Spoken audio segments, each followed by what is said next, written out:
Welcome to the all new Angler's Wisdom podcast, the podcast where we get to sit down and just dig into the countless years that many of these anglers have and share it across the world.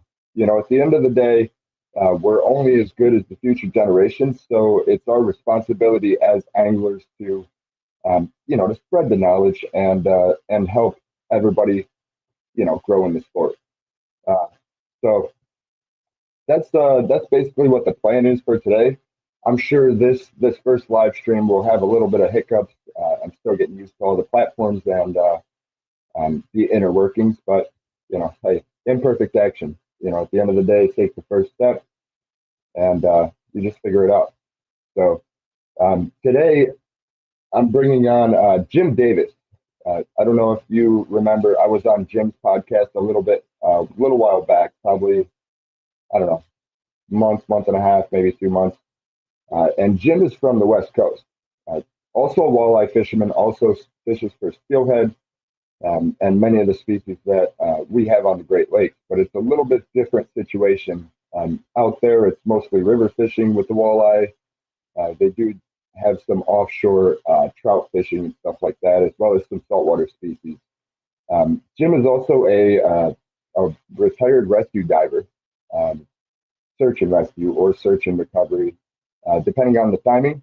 So, want to get into that a little bit as well because countless years seeing many things that many of us kind of come across occasionally on the water. There's a lot of knowledge to learn there as well. And lastly, Jim just got back from Valencia, Spain. He was over there with the USA Saltwater kayak fishing team, which is ran by Robert Fields, is the coach.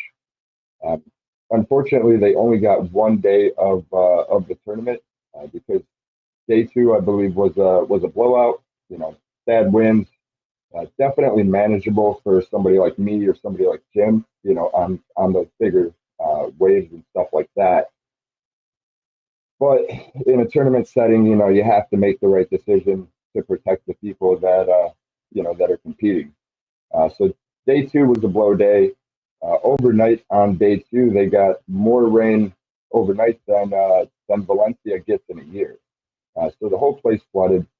It was a very devastating situation, and I'll pop some of those pictures on later on as well.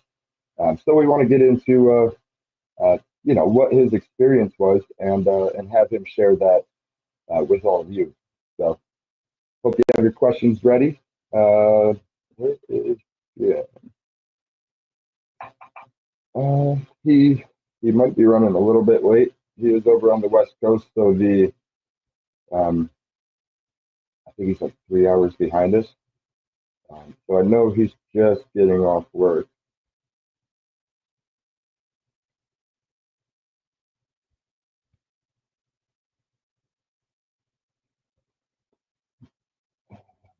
Anyways,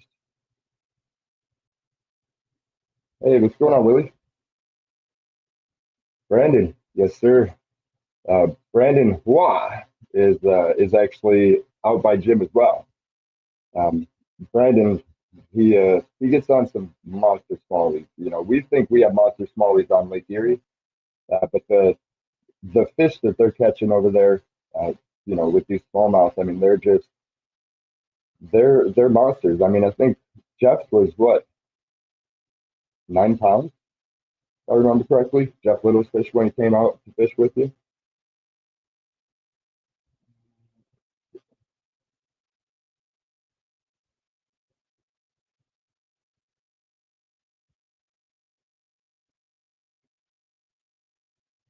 If we can, oops,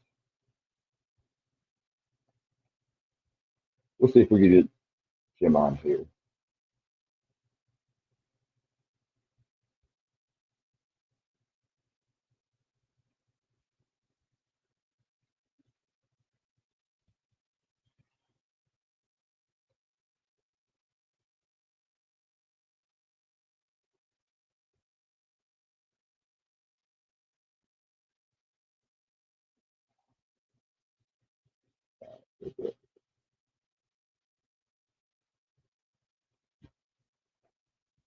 All right. Well, at least we have made it at least into the first pickup. That's one thing that I didn't think about is like what do you do? What do you plan for while you're waiting for those guests? Especially on a live stream. Um, I should have I should have had a plan in place for that. I don't know, maybe a video or something cool. Um, in the meantime, if you're not familiar with the Cleveland Metro Parks fishing report that's put out this time of year um, by Michael Dirkolek, who's a Cleveland Metro Parks fishing biologist, um, definitely head over to their website and check it out. I'll drop the link in the description as well. Uh, it comes out once a week, basically, I believe, throughout steelhead season, so all winter long, and just kind of gives you a feel for what's going on in the fishery, what's being caught, where are they being caught. That way, you can kind of tailor your um, your next fishing trip to that.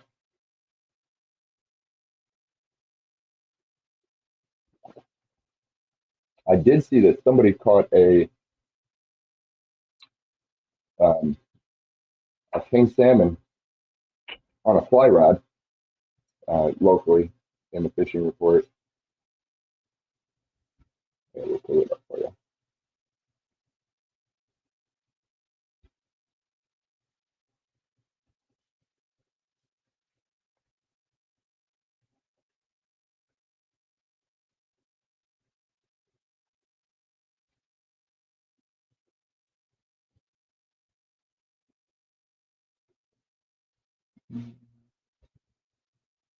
So what's going on, guys? You guys ready for Thanksgiving?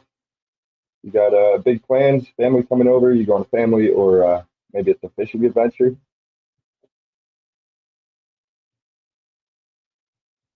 And we got what? Um,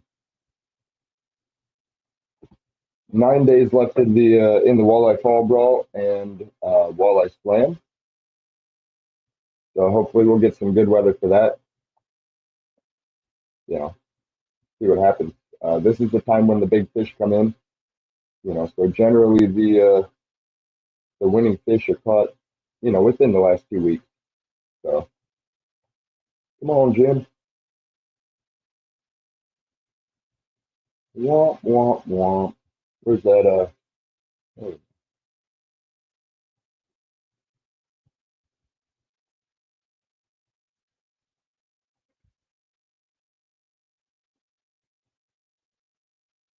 all right. So Jim just got back to us. He was running a little bit late.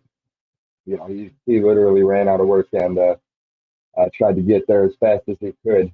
Um, you know, traffic and don't want him to be unsafe. So he said he'll be ready in about 10 minutes. In the meantime, let me see if I can pull up this uh, fishing report for you.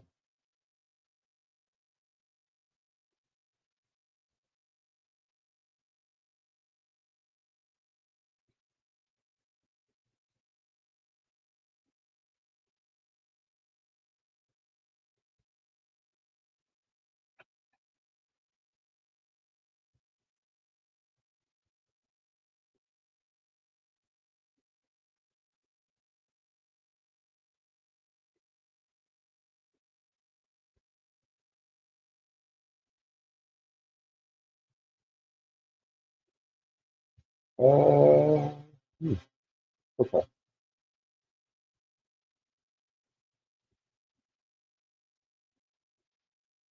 Maybe that'll work. Maybe that'll work.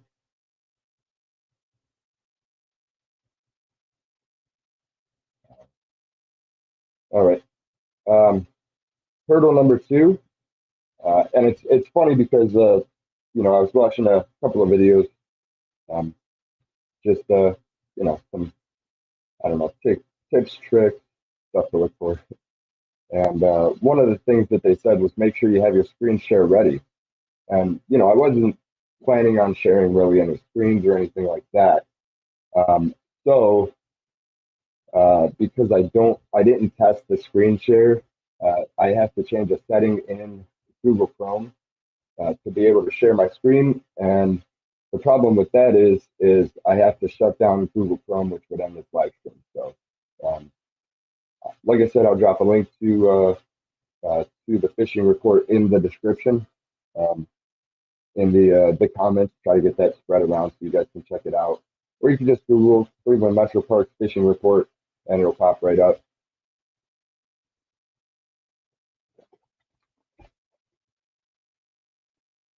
What's going on, Wilson?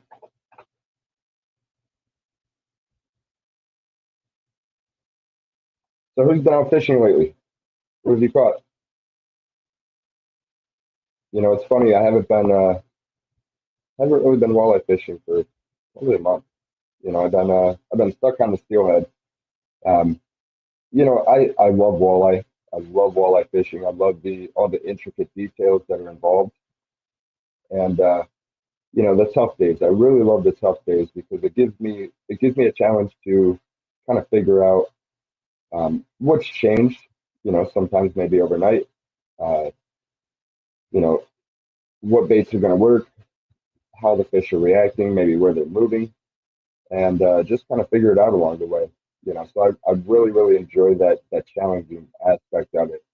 Um, the downside, most walleye aren't the best fighters in the world. You will catch some nice sized walleye that put up a big fight, or the occasional walleye that identifies as a sheephead while it's fighting. Where you would bet every dollar in your pocket that it was a sheephead. Then it breaks the surface, and of course it's not a sheephead; it's just a walleye. Um, so this time of year, when the steelhead get reachable, I kind of get stuck on them. I like to focus on them and just play with them as much as I can because those fish are just insane.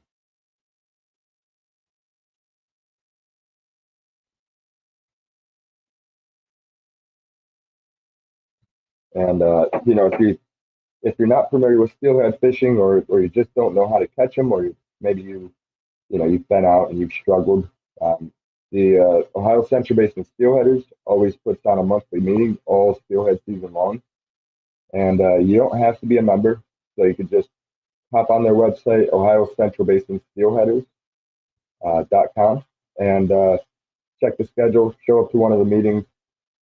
There's generally a room full of people, and they always have a speaker. Sometimes it's the fisheries director. Sometimes it's somebody on fly fishing or pin fishing, or you know all different kinds of tactics and valuable knowledge. So you put yourself in that environment. You're definitely not the smartest person in the room. I don't know if any of us feel that way in that room. We all know that there's just so much knowledge in the room collectively, that there's so much to learn, that we can learn from each other. So, there's an opportunity just to go there and meet some people, make some new friends, learn about the fishery, dial in your steelhead game, and, get out practically all winter long. Now, if you're taking the kayak out, you want to make sure that you have your dry suit. Um, put it on, test your underlayers, test your dry suit, and make sure you wear your life jacket. And most importantly, let somebody know where you're going. Uh, in the winter, cold water season, it gets a lot more dangerous. Lake Erie is dangerous as it is, um, but when you add that cold water factor, you don't realize how hard it is to get back a half mile, um, to shore if you're not wearing the right gear, if you're in the water, if you can't get back in your kayak, and fighting the current. I don't know. You guys many of you have probably seen that story that I shared a while back, where we had that kayaker that fell out of his kayak. Uh, the kayak drifted away. He didn't have a life jacket, and he ended up being rescued after 11 hours clinging to a 5-gallon bucket. Um, I haven't looked or dug through videos or anything like that, but somebody had told me that there is video of this guy actually swimming towards shore and almost getting there, and then the current ripping him right back out. Well, he ended up being out by the Cleveland Crib, which is 3.5 miles offshore. So you want to think about those situations when you venture out on cold water. Even if you're wade fishing, wade fishing, uh, it's real easy to hit a rock, to slip, lose your footing, maybe catch some current, or there's an ice flow or something like that that comes down and takes your knees out. And then you find yourself, maybe your waders are filled up with water. Now you're soaked, you're in hypothermia, or maybe you hit your head on the way down. So you want to consider those things, and whenever possible, just find somebody to go with. Use the buddy system. At the end of the day, none of us are Superman, and we all want to fish another day and make it back to our families. So use that buddy system. You have a buddy to enjoy that fish with you, or enjoy his fish. And there's somebody that's got your back there.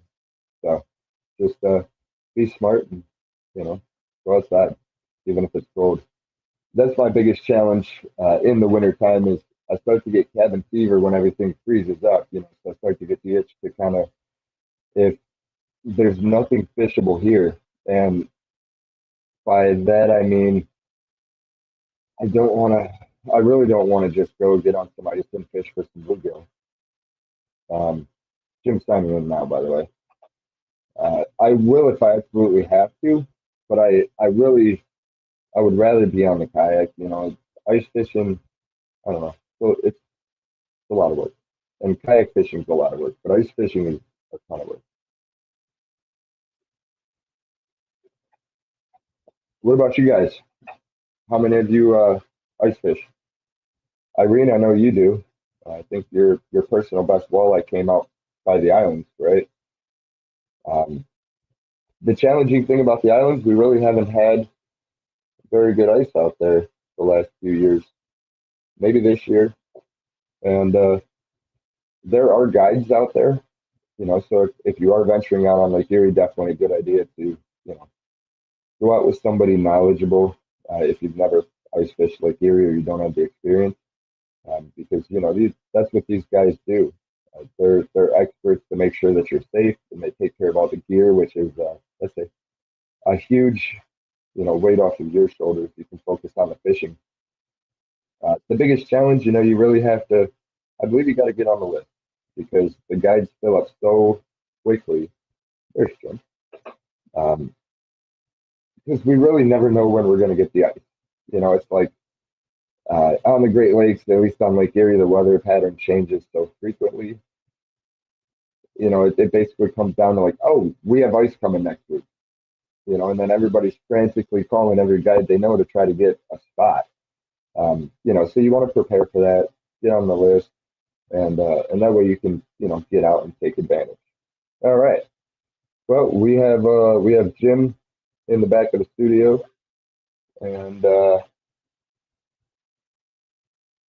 me just shut these notifications off. And let's go ahead and bring my notes up and add Jim Davis. Hey, Jim, how are you? Oh, shit. Can you hear me? I can hear you. Can you hear me? I cannot hear you. What? The peach fuzz is going down. And my mic's working. Everything's working, it says.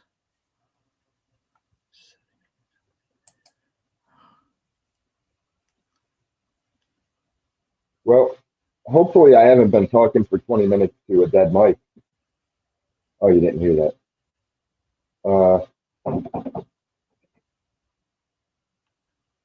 Let me check.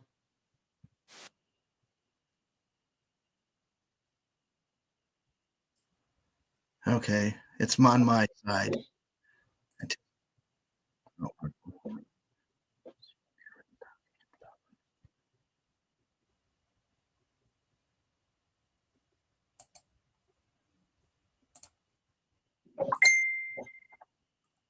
Technical difficulty number 3. Can you hear me still? Yes, sir. Yep. I can hear you. Can you hear me?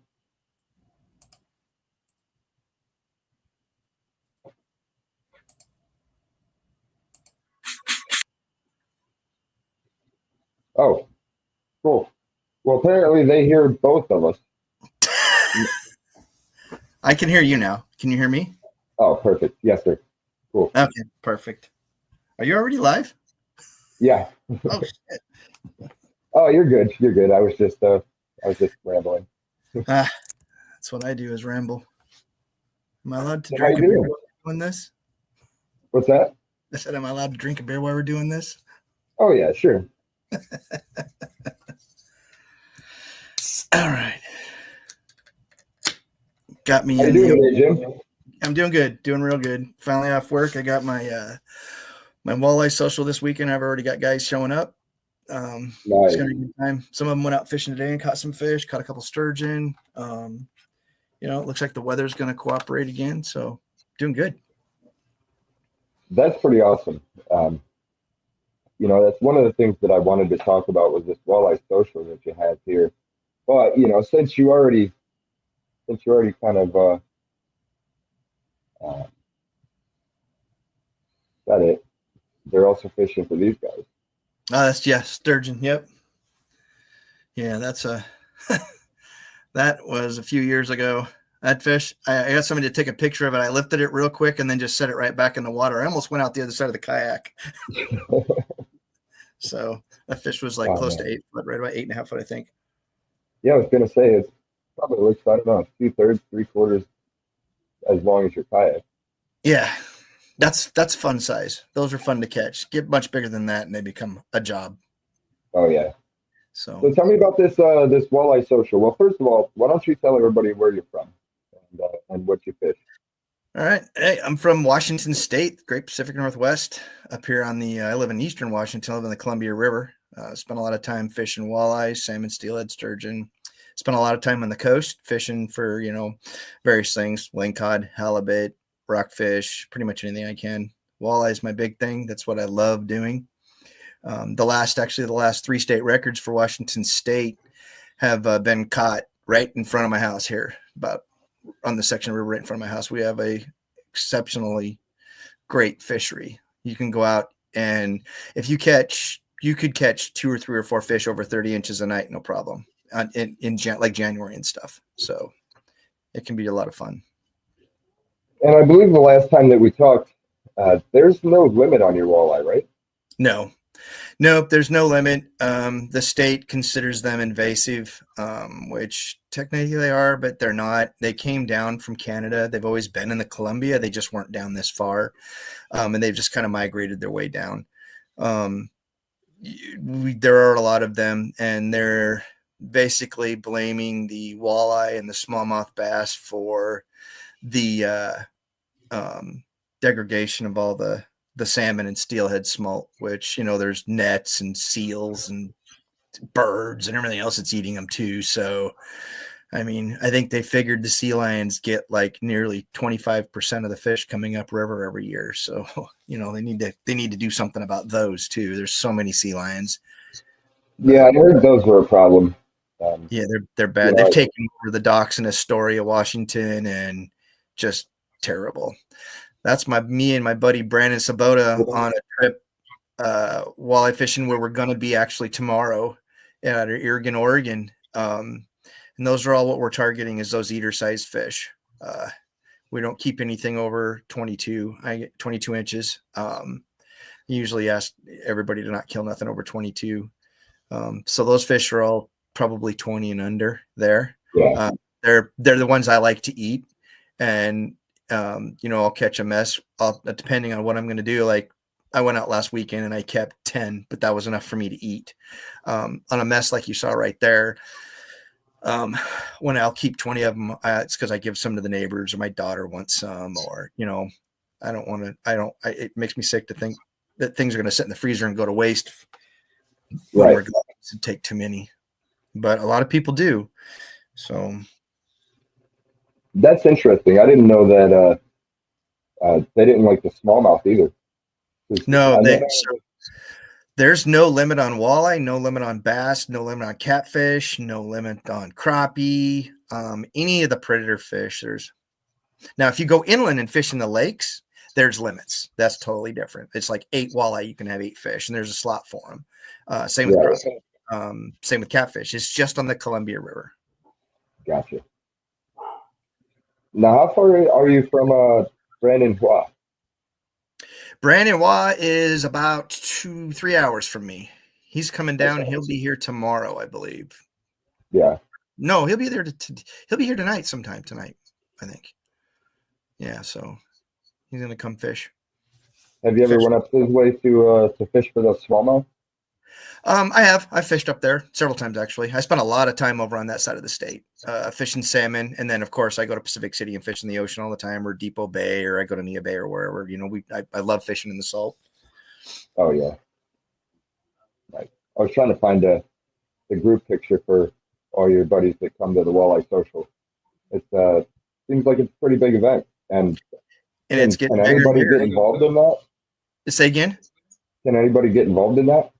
Oh yeah, anybody can come and get involved. It's literally I call it a winter walleye social, and I did it because I was having so many people that wanted to come walleye fishing. That's what I'm pretty much known for. Everybody calls me the walleye guy here in the kayak community, and I had so many people wanting to go fish, and I decided, man, let's just have a social and we'll see how many people we get. Well, the first time I did it, I think like 50 people showed up, and I was like, holy cow!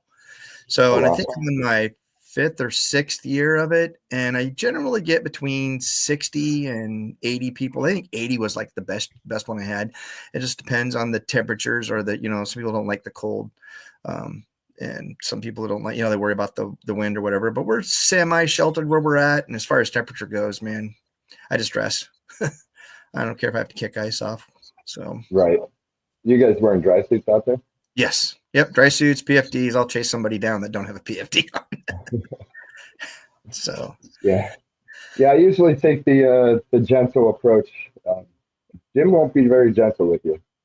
Yeah, when you recover a lot of people that make the mistake and not wearing that thing, and it's not our job to tell people what to do, but it's pretty inconsiderate when somebody goes out and doesn't think they're ever going to get hurt, and they don't think about the other people that they're bothering when they die, like the people that have to go down and go find them. They're risking their lives, and then they're trying to get that person for their family to make, to get some closure and stuff. There's a whole string of things that go behind it. When you've been involved in it, then Joey. Yeah. Joey and Kissy came up and sturgeon fished with me in Portland. First time they came out fishing with me. It's pretty fun. They're pretty awesome. So right. But yeah, I want people to wear. I try to be nice to everybody. It's like I said, it's not my job to tell somebody how to wear it. It's just it really hits a different nerve for me, because I've spent a lot of time underwater looking for those people that didn't want to wear one, and everybody thinks nothing's going to happen to them, but man, shit happens. You just don't know. You just don't know. You just have no idea. You don't know. So how long were you a rescue diver? I did it for. I did it for, right? Yeah, I did it over 6 years, but I was in the Coast Guard for a while too when I was younger, but I didn't do diving there. I've been a certified diver for I'm 55, it's probably almost 40 years now, 35 years. So, and then I joined the dive rescue team, and then did that. And then my hips started to go bad. And once that happened, and then I had some other kind of issues, we had some complacency problems. I decided to step aside. So yeah. I listened to that podcast that you did with your buddies about your career. And, those were. I'll pop up the link to that podcast, and I'll try to tag it in here, drop it in the description below. But if you haven't listened to it, it's 2 hours long. It is a long podcast, but it doesn't feel like it's 2 hours long. You're on the edge of your seat. Yeah, I get pretty emotional. Well, it's you've seen it in your career. People like us, we might not even ever think about that until it's too late. So there's certain, I don't know, there's so much value in that, just sparking thought processes and, people's knowledge, and, maybe just think about things a little bit, think about the consequences. And that's why, instead of putting that life jacket behind you under your seat, you put it on, or you get excited about buying one with pockets so that you can fill it with all your fishing tackle. Yeah, if everybody thought about it just a little bit differently than what they do, they would wear it. I mean, you don't smoke a cigarette when you're fueling your car because it could, you could start a fire. Why would you be in a kayak without a life jacket? You could kill yourself on accident. I mean, Exactly. and just, yeah. And I know, like I said, it's not our place to tell people what to do, but it's just something I get passionate about. Safety is safety first, I don't want to see anybody have to go through the things that I've seen families go through. I fully understood your passion at the end of that podcast. I forget which one of the gentlemen it was, but at the end, he's talking about what you guys go through. That's Ryan. Ryan, yeah, feeling around down there, Mm-hmm. finally finding somebody, and bringing them up, and then seeing them in that condition, and I don't want to get too graphic, and then trying for tens of minutes to perform CPR and bring this person back that's completely gone, right? And then it's not because he thinks that he can bring him back. He just says like he can't just give up, right? Right. And then once he finally realizes like nothing that can be done, then he has to go over and tell the family, and like that just it I don't know, it hits home pretty hard. But I'll share the link to that, not to put everybody depressed or anything like that. At the end of the day, lots of swear words in it. Don't listen to it with kids. At the end of the day, the holidays are coming up, and maybe we have a little bit of free time. The weather's cold. Just make smart decisions. Make sure you get back to your loved ones. At the end of the day, it's not us that hurts for long periods of time. It's them. Like we only hurt until it's over. Right. They have to live with it for the rest of their life. So, make smart decisions. Yeah. What? Let's talk some fishing. Yeah. So you're fishing the Columbia River. What's your favorite technique when you're fishing? Oh man, my favorite technique. I like to jig. That's my favorite. That's absolutely deadly. Let me get this thing out of my face. That's absolutely deadly. The thing about being in a kayak and doing it is once you find the fish, you can just stay right over the top of them. And I know some of the boats and stuff will try to do the same kind of things, but they've got either, they're noisy, they cast a bigger shadow if the water is too shallow, or just different things. It's just you're a lot stealthier in a kayak. And I mean, like when I'm fishing the big hens at night, I'm trolling in 6 to 10 foot of water in the middle of winter, and the guys in the boats, they can't do that. They have to use side planers or be off the edge just a little bit because their boats make too much noise, whether they're if they're using a kicker or just, they're clunky. So, and I don't know how many times I've gone over a fish in 10 foot of water and 30 seconds later I got him on the line. It's pretty fun. I love fishing them out of the kayak, and you're just a lot more lethal. But I enjoy pulling plugs at night. I pull plugs for the bigger females.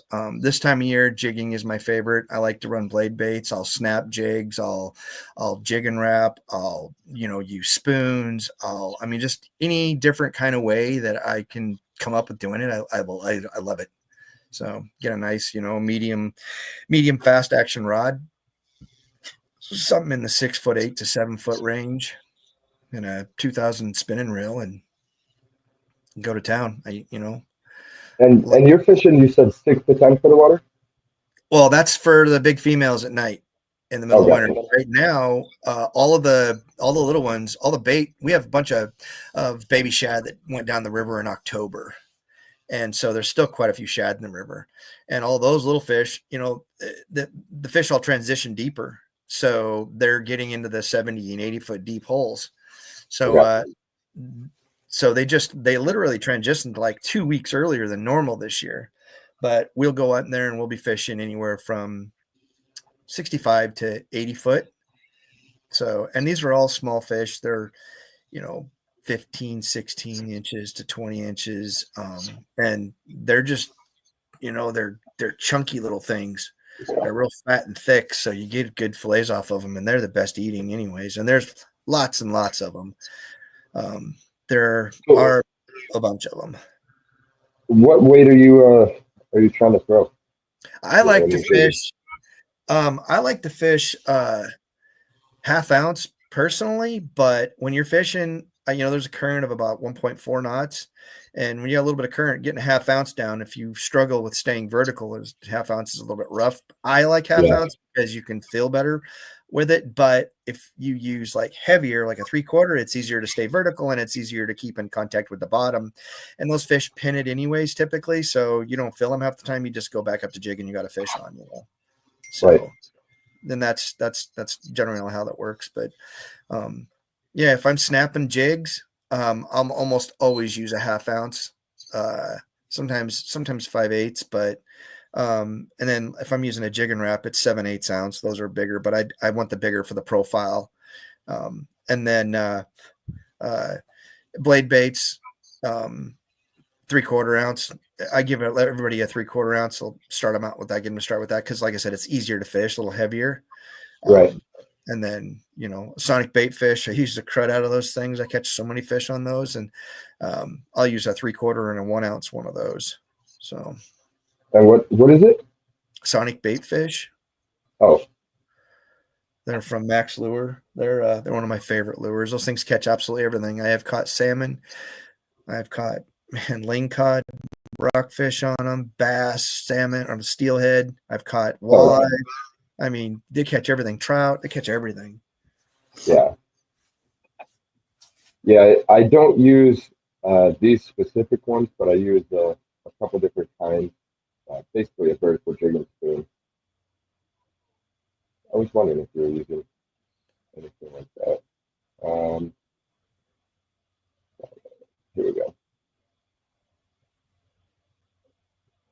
So yeah, that's basically that's my favorite color. So that lure right there, you can use it as a blade bait. You see the hole in the center, or you can use it as a spoon on the bottom. And a lot of times, what I'll do is I'll remove that treble hook and I'll put assist hooks on the nose, and then it doesn't snag. And then I will just use it as a flutter spoon. Like last weekend, I made a video. I lived one, and then I just made a regular video. And then both videos I made, I fished for like 2 minutes or something and had fish on both times, and they liked it as a blade bait. So that's what I was using. My favorite way to fish it is as a spoon, but I wasn't getting hit. As soon as I turned it as a blade bait, then bam, it was going. And they're kind of a silly looking little thing, but man, do they work. And they were made originally by the gentleman that lives in Sequim, Washington. He makes another one called a crippled herring, or I can't remember. I think it's what's called crippled herring or something like that. Anyways, he made those to fish salmon coho along kelp lines, because that's what they look like, the little needlefish or whatever we have here for bait. And so it just so happens to catch everything else too. So yeah, I don't think a whole lot of people use them for steelhead around here, and I haven't really tried them yet, but they should catch them. I mean, they're using them in Wisconsin and Michigan for pink salmon and lake trout and steelhead and stuff like that. In my experience, anything with that kind of profile, like your vertical jig and spoon, you're gonna catch everything under the sun. I mean, smallmouth, crappie, walleye, steelhead. It just does a really good job to mimic that dying bait fish. Yep.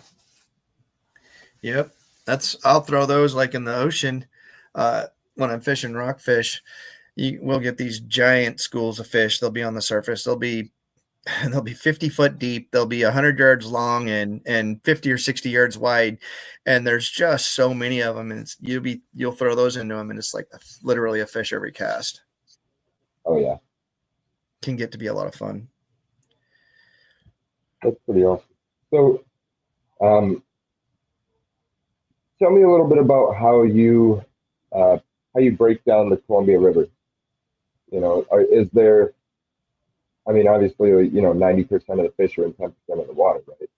Yeah. But is there like a migration style pattern or anything like that? You know, like on Lake Erie, our walleye will uh, basically migrate all the way from the western basin all the way into the eastern basin throughout the year, and then come back.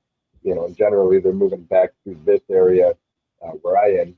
You know, around Cleveland, Ohio, around fall time, and then when we get into winter time, you know, they're more around the island in the shallower water of the western basin. You know, basically getting ready for the spawn in the spring. Right. You know, so what do those walleye do in the Columbia? So the Columbia is a huge basin, right? It's a long river. It's big. It's huge. Sometimes it's like, shoot, I think it's a couple miles wide in some places. And I'll say this is kind of there you go. This is kind of a my take on things. And I feel like I've proven it to myself, but the fish here, you'll have sections, right, of the river. And in those sections of the river, you'll have a population of fish, and they move to different parts of that section, if you will, to do all their spawning. Like down where I'm at, there's a couple of really deep holes, and a ton of these little guys will migrate into those in the wintertime. And then you get just downriver from there again, there's a couple more holes where they'll do the same thing. And just upriver, what they seem to do is they come into the holes and then they'll migrate up to the hard sand here in January. And there's a spawning area just literally out in front of the Irrigan Boat Marina.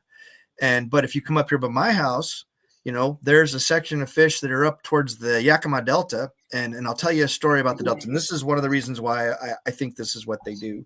But those fish will, they'll come down to the point down here later on, and they'll all spawn in here, and then they'll go back to the areas where they hang. And some of them go up the Snake River, but we've got a guy that fishes the mouth of the Snake or the Yakima. And up until 2 years ago, I could take my kayak. It's one of my favorite things to do. Take my kayak, I go at night, I take a flashlight, and I drift down along the river up there. It's got about a 2 mile an hour flow. And I'll just take a flashlight and just drift along, and you can see their eyes. And I'll just push mark on my graph everywhere I see a group of eyes. Right. And you'll go down through there, and you can drift, man. You could drift 2-3 miles, however long you want, and you'll see fish. And then so then I go back and I'll throw, you know, a paddle tail at them, or throw a blade bait and walk a blade bait back to me, or whatever. And, you know, we used to catch all kinds of them. Well, there's a guy, this gentleman, he comes out, he's out about 10:30 every single night. When I say every night, I mean every single night. And this guy's killing every walleye he catches. He's killing fish. We saw one time, me and my buddy, Jerry Ireland, this guy was fishing. And he had probably the largest walleye I've ever seen in my life. It was 37 inches long, 37 Wow. almost 30 inches long. It was massive. Now, it was not full of eggs yet. It was a big female, but it probably weighed 17 pounds. It had to, just, you know, and this is in November. So those fish aren't even busting on eggs yet. They don't have the big, you know, they'll put like 5 pounds on when they get close to January, February, before they spawn in April. And but we've noticed over the years the fishing dropped off. Well, now you go up there and there's no fish. Not only do we not see any fish anymore in the dark, but this guy is up there in the hole still complaining. Well, I haven't been able to catch any fish lately. And we've been telling him for a couple of years, you're just killing off your own population of fish. Well, the fishing around there has been terrible. But if you get just downriver 5 miles, it's like they're everywhere. So I'm a firm believer you can ruin a fishery and a thing. They're kind of like hunting cottontail rabbits. If you're going to go cottontail hunting, you don't shoot every rabbit you see in one spot, because then you just kill off the whole population. You got to take a couple, leave them alone. And then, you know, and that's the same way those fish hang in sections of the river. Well, that section up there used to be one of my favorites, and the fishing has just been terrible. And this guy and he still goes all the time. I don't know what the heck he does with all of it. He told us he was feeding his family, and he's got $100,000 pickup truck. I'm like, there's no way that you're feeding your family with that. No way. But it's great. He's not breaking any laws. It's just, you know, it just ruins a fishery is all. So yeah, that reminds me a little bit of kind of what happens in the ocean. I think the first time I seen it was on that documentary, Seaspiracy, maybe. Or no, it was a book that I was reading. I think I think it was four fish. Story of the last uh, wild food source, basically. And they talk about how in the ocean we're depleting the ocean from the bottom up. We're taking everything from the small plankton and the small bait fish to create like fish pellets and fish food and bait, like scents and stuff like that, all the way up to the big fish. And basically they get on this school of fish and they pretty much don't stop fishing till there's nothing left in that school. And my first thought was like, okay, so you just took this giant gene pool, which is different than that gene pool over there. There's something different. You took this giant gene pool and just completely eliminated it. And just move on to the next pot of fish that you find. And it's kind of sad, that I mean, if you look at Lake Erie, for example, there are many people that, it's like Lake Erie is their love and their passion, so they protect it with everything that they have. So, in my opinion, the governing agencies that are around Lake Erie, they do a pretty good job. I would even say a really good job. Cuyahoga River is probably the best comeback story in the world. But I look at some of these other fisheries, like maybe Maryland, Chesapeake Bay, with their stripers population, and the ocean fisheries. And it's I don't know how to solve the problem, but we need to spread the awareness that like, hey, we need to kind of slow it down a little bit. There's nothing wrong with harvesting fish, and feeding people, but not at the expense of eliminating the future fish, you know, like, I don't know. Some people don't think of it that way. We have had, we have a lot of, America's what do they call it, a melting pot of people, and you have a lot of different ethnicities that come here and fish. And we have some up here where we are that live just north of us up here, and they absolutely ravage a body of water. They actually got there was a group of men that got they were netting a lake that had Lahontan cutthroats in them, and we only have two lakes in the whole state. Sorry, we only have two lakes in the whole state that that have those fish, and they were netting them at night. And the state watched them for 2 years, and they were taking them and selling them over in Seattle over there. But they destroyed that whole lake. Now they've since put them back in, but it's just where they're from. That's what you do. That's just the way you do it. And they're still they go up on Banks Lake and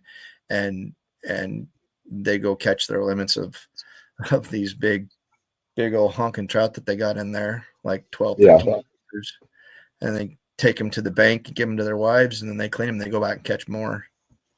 So we it's just, we see some of that, around Lake Erie as well on occasion. You know, Again, they do a pretty good job, I think. In general. I mean, you can only do as much as the budget allows. If you don't have the funds to pay, you know, countless people to do the job. I mean, the people that are in there, they're doing the best that they have. So most of the time, those people are caught pretty quickly. We have had yeah. some situations where people like transporting it to, Tennessee and stuff like that. Just, And luckily, come in most here and people, yeah, luckily most people care, and they don't want to see things ruined, and they don't want to right, see things, But the walleye here, like we were talking about earlier, the walleye here is kind of a split thing. Some people want them all gone because they want, they want the salmon stock to come back. They think the walleye are eating all the salmon. And are they eating the salmon? They're eating some. Of course they are. Every fish does. But typically those salmon smolt aren't even in the same water level as the walleyes are. They're higher up. right. But and another thing I say, look at, I was stationed on Lake Huron for a while, and they have a ton of walleyes and a really good salmon fishery. I mean, they're coexisting there. I don't know why they wouldn't coexist here. It doesn't make, much sense to me. But like I said, some of the guys, they want all the they want all the walleye gone. They'll kill everything they can because they think they should all be dead, and they're here to stay. There's too many of them. They're not going away. But the fishery can definitely be degraded. We have a world class fishery here. It's crazy. I remember I showed you the some of the weights from the tournaments that they had. Remember I showed you that, and there was like they had some that were like Oh 80, man, 100 pounds. you had to use those two words in the same sentence. So, but we got some beautiful fish here. One of these days, you got to come out and we'll chase them. So tell me about this fish. Okay, that fish was caught out just right in front of my house. That's the current state record right there. The gentleman's last name's Grubanov, and he caught that on 20.32 pounds. Yep, he caught that on a jointed Rapala. And that's been probably, I want to say 5 or 6 years ago now. I'm not sure, maybe more. But I know that guy right there, him and his boy, all they do is chase those big fish. And I know for a fact that they've gotten a couple others that were like 19, like right close to where they're at. So, and they're real secretive about what they do, and they treat them with the fish with respect. And they have a way that they weigh them without hurting them there. Or when they do it on a boat, and then they'll turn it loose if it's not the state record. So that's good. But that's important. And yeah, I'm a firm believer of karma, and there's good karma just like bad karma. And if he's acting like you say he is, I mean that's probably why he caught a world record fish. Oh yeah, there's people fish a lifetime to try to get even a fish over 30 inches, and I mean, like I said, they're plentiful here, but it is definitely dropping off from what it used to be. But we still, you can look at some of the guides and stuff around here, and they still have guys from all over the eastern side of the U.S. come out here just to fish for those big walleyes in the months of January, February, especially March. Pre-spawn. Those fish will spawn in April here. So tell me about, I mean, we could talk about walleye all night. Oh, yeah. But there's always, a little bit of controversy because Washington State, you have actual steelhead trout that migrate from the ocean into the rivers. Yep, they come up. Yep. Even though our fishery, the eggs that we acquire are from your trout, because our fish migrate into freshwater and don't migrate into that saltwater, there's always, the chatter in a lot of the groups, like those aren't real steelhead. So check it out. And I think it's funny. So I just wanted to talk about that part of the fishery, just share what you know about the salmon, the trout, the natural reproduction, because most of that is natural reproduction, right? Well, we have a lot of hatcheries.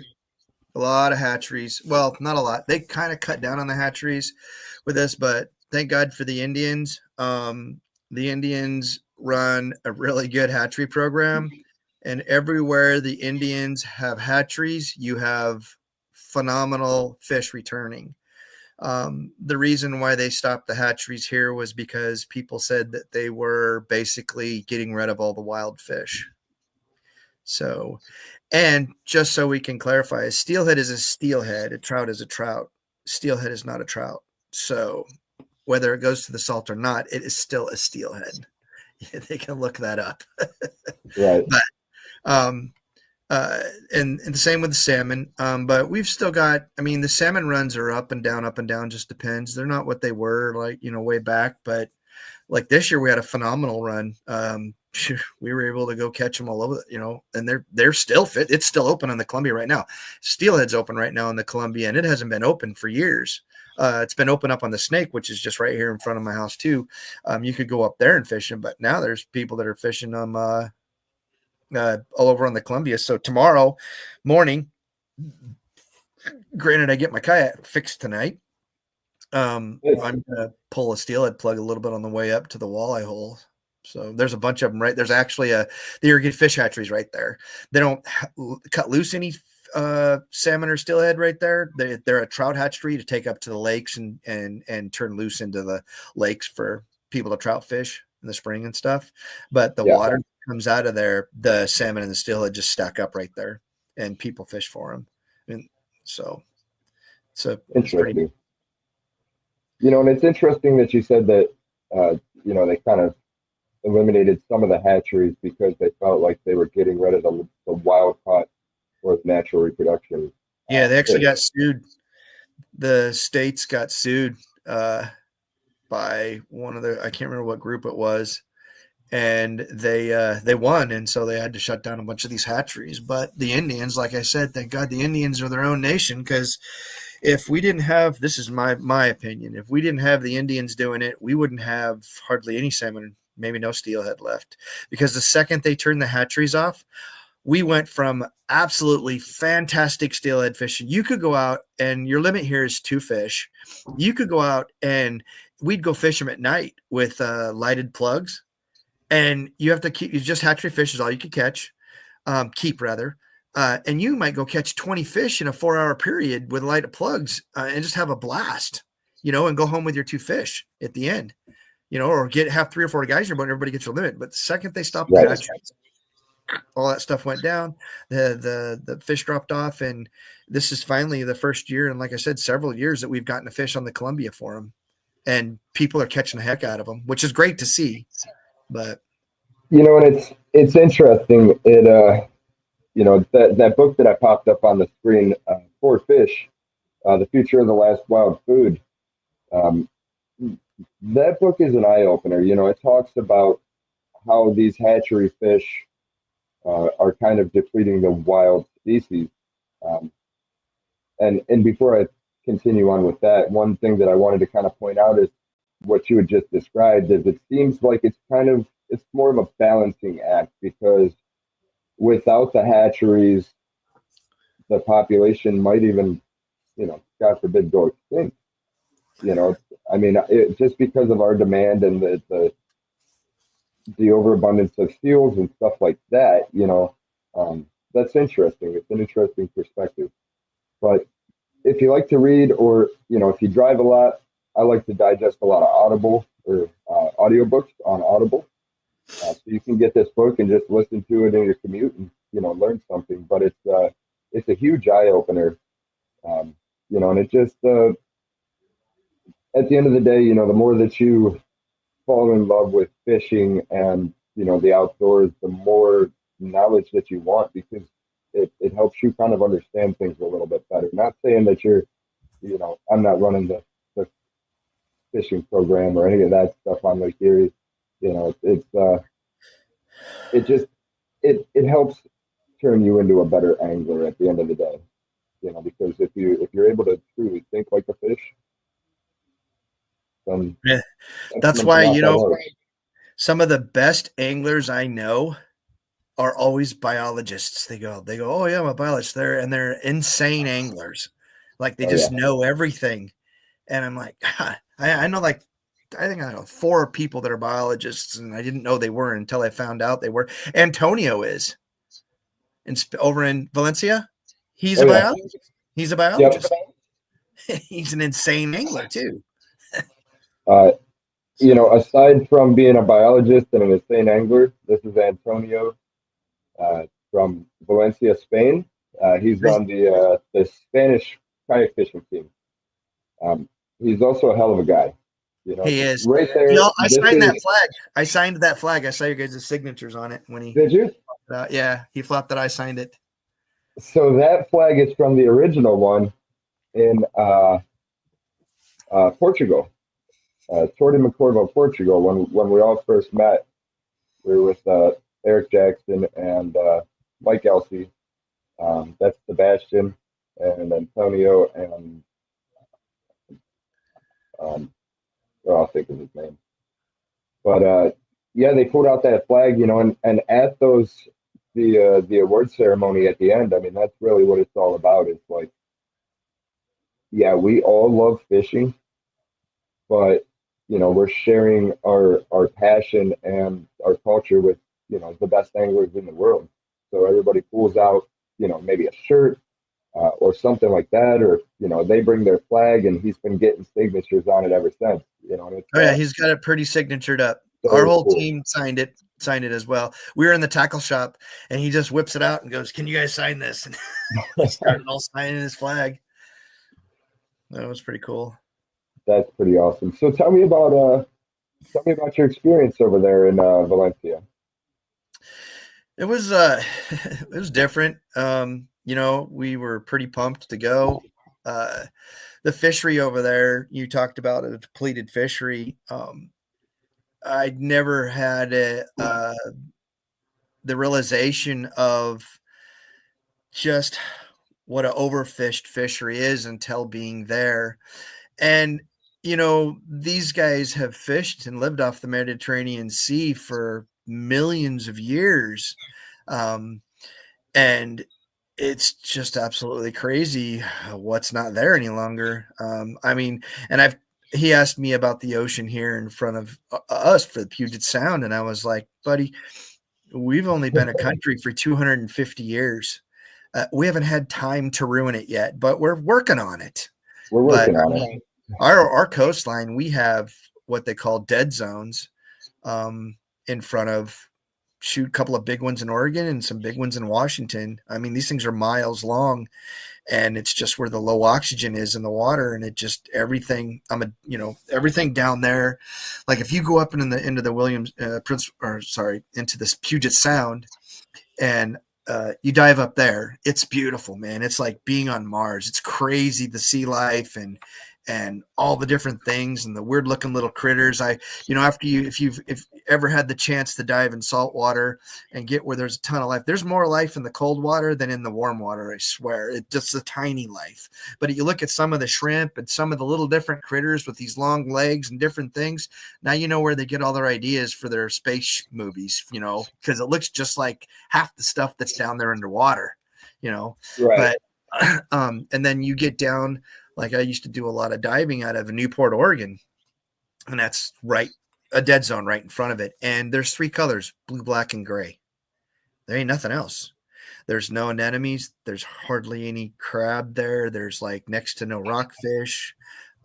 It's just, I used to spearfish in there, and I'd get fish, but when I got up and get out of the dead zones, man, it's just like you get up in Anilla Bay and fish up there. It's crazy the amount of life, wolf eels and sea urchins and sea cucumbers and crabs and just so much different stuff. The whales are like right next to the bank, like literally like 20 yards off the shore. So these guys here in Spain, when we were there, what I was getting at was they've been fishing there forever. And it's kind of funny. Jacques Cousteau did a documentary way back, and he had a video in the 60s, and he showed the abundance of life in the Mediterranean Sea right there in front of that area, part of Valencia. And in the late 70s, early 80s, he went back in and did it, and it was a desert down there. Well, now you go there, and there's not even a bump on the seafloor.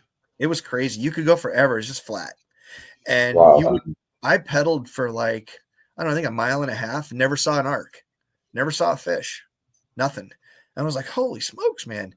And Antonio had told me, you got to they're only going to be on spots. You got to find the spots. So we did a lot of studying and reading, the charts and different things. And you'd go find edges and try to find rock piles. And when you'd find little things, piles, by God, there'd be the fish right there. So you'd find them. It was just, they were all 2.5 miles offshore is all, but it was fun. Those are Obala there that I had caught.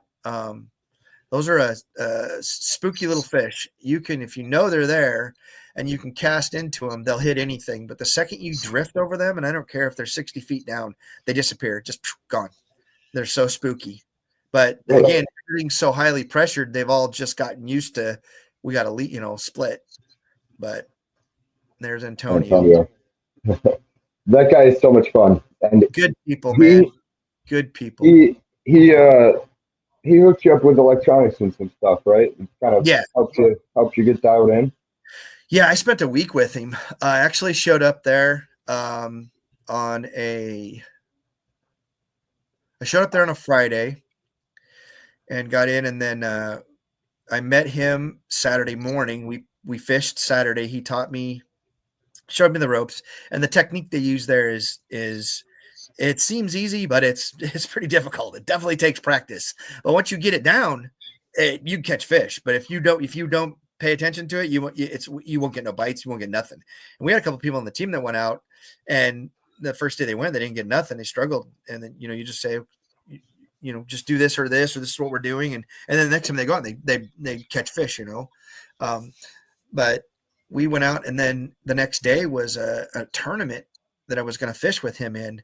And those guys, their events are killed events. And I don't believe I didn't send you the photo of it, but so we were out there, and I told Antonio, I go, hey, I don't think I'm going to fish the tournament. I said, I know I paid to get into it. I'll get a shirt. It's fun for souvenirs. I said, I think I'm just going to practice. I don't want to kill anything. I can't take them home. I'm obviously not going to eat them. So the fishery's already hurt.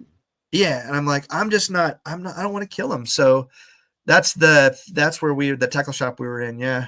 That's the owners, 2 owners. And then, Michael, and that's Guy Marsh, me and Antonio there. But so he goes, okay. And, so we went fishing the next day, and we go to the tournament, and we go out and we do it.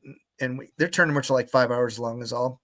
We come back in, and they all had some of these, little fish, and they just put them in a pile after they measured them. And we were there like 3 hours, and those fish just stayed in that pile. Like, I never saw any fish go on the ice. And then people started disappearing, and I noticed that pile was still there, and it was down to just a couple of us left. And I'm thinking, wow. I asked Antonio, and was like, do they just leave them? What do they do with them?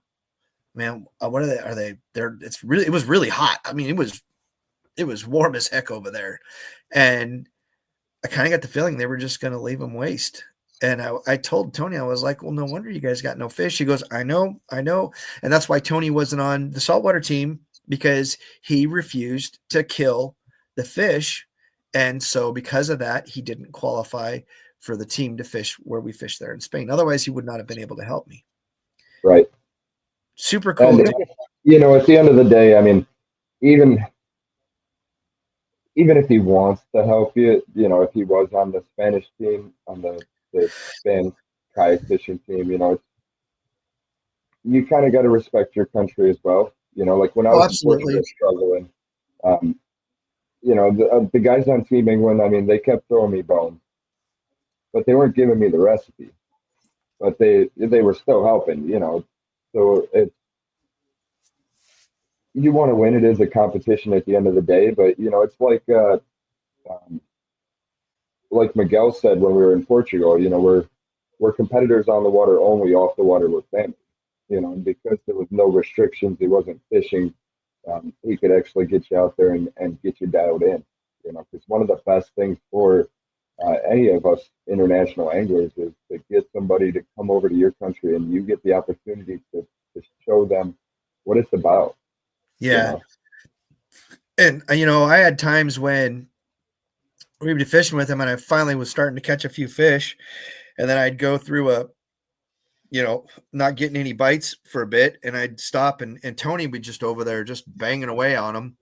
And I would stop. I just reeled my rod in and just watched him fish for a bit to try to get that technique down, and figured out what I was doing wrong. Plus, the other thing he does is he is a master at live target or the live scope. He is a master at that thing, man. It is, in fact, because of him, I bought one when I got home. Oh, nice. I sent him a picture. I was like, look what you did. He was laughing. So yeah, he could, and I don't know how far those things you can see fish, but he told me he was seeing fish 45 meters away. That's a long ways. And 45 meters is it's over 100 feet. Yeah. Because 30 meters is 90 feet. So they might have a little bit further range. I thought it was like 100 foot, but I don't know. So, but I'm not. He was using I would not. He'd tell me. A live scope master. Yeah, he'd be using it. I'd be, I don't know, 20, 30 yards from him, and he'd say, oh, cast off just off in front of you there. He'd cast it. He goes, oh, I see your lure. It's going down. He goes, oh, twitch it. twitch it again, and bam, I'd get hit. He'd watch the fish eat my stuff. And so Right. I pulled over next to him a couple of times and would just watch him. And that guy has that thing dialed in. And I know a lot of people are using it, in the bass tournaments and stuff that I was fishing, a lot of the guys are using them. I've seen them, but I've not, no, they use it, but they don't use it to the extent that they don't get down to the technical side of it, I guess, or the itty bitty side of it, to really where you're dialing things in with it, like Right. Antonio did. And just to watch him use it and be like deadly with it was really fun to watch. So that's a little tuna. That's one of the deals that Tony caught with that topwater there. Yeah, that's one of his fish. But it's interesting on Lake Erie with the live scope. One of the most effective ways to use it, at least if you're trolling, is to shoot your signal forward so you can actually see where the fish are in the water column. And the thought process behind that, obviously you go over the fish and the fish are either going to go down or they're going to go out.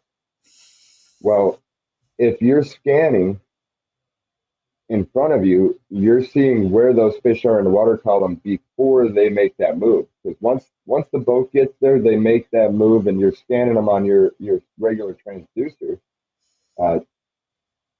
Where they're at now isn't necessarily where they were hanging out at. So as soon as the boat passes back over, those fish are going to come back up to, 20 foot suspended or wherever they're hanging out. So a lot of guys are using it to kind of figure out where are these fish actually staging, and then they can set their baits and just make sure that their baits are in the strike zone. So, I seen him use them. Go ahead. I was going to see him use them here, salmon fishing, where they'll point it to the back of the boat and be trolling, and they can see their gear and they can watch the salmon come right up to it. I've seen the guides were doing that a bunch this year on the Columbia when we were out fishing. Oh yeah. They were able to tell which client to say, hey, get ready. Don't touch it yet, but get ready. You got one coming. And they had big old screens and everybody was watching the fish come up to their stuff. So yeah, that's pretty awesome. It's a lot of people get butthurt over live scanning sonar.